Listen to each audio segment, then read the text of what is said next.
నమస్తే, welcome to RP7 TV news. Hanamkonda జిల్లా సాయంపేట మండల కేంద్రంలోని ఎంఆర్ఓ ఆఫీస్ ఎదురుగా ఏర్పాటు చేసిన ప్రెస్ క్లబ్ను Bhupalpally MLA Gandra Satyanarayana Rao ribbon cut చేసి ప్రారంభించారు. అనంతరం ఎమ్మెల్యే జిఎస్ మాట్లాడుతూ జర్నలిస్టుల సమస్యలను పరిష్కారానికి కృషి చేస్తానని హామీ ఇచ్చారు. సాయంపేట మండల కేంద్రంలో ప్రెస్ క్లబ్ నూతన భవన నిర్మాణానికి కృషి చేస్తానని, జర్నలిస్టులందరికీ ఇండ్లు నిర్మిస్తానని కృషి చేస్తానని ఈ సందర్భంగా ఎమ్మెల్యే హామీ ఇచ్చారు.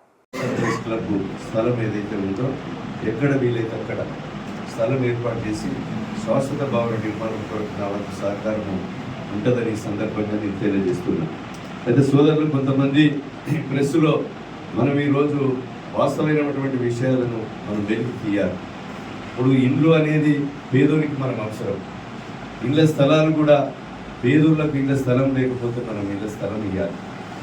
ఈరోజు ఒక ప్రెస్ రిపోర్టర్కు ఒకే కాడ ఒక స్థలం ఉండాలి. ఒక ప్రెస్ రిపోర్టర్కు 2 దిక్కుల స్థలం ఇవ్వడం కూడా కరెక్ట్ కాదు, నా వ్యక్తిగత అభిప్రాయం. అయితే ఈరోజు తీసుకున్న వాళ్ళే తీసుకుంటున్నారు, రానోనికి రావడం లేదు.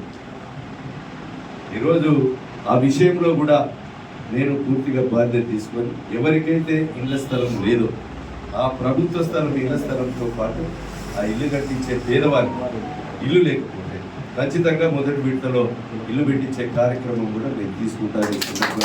నేను తెలియజేస్తాను. 2 అంతస్తుల బంగ్లోని నేను విలేకరున్నా, నాకు ఇల్లు కావాలంటే అది కరెక్ట్ కాదు.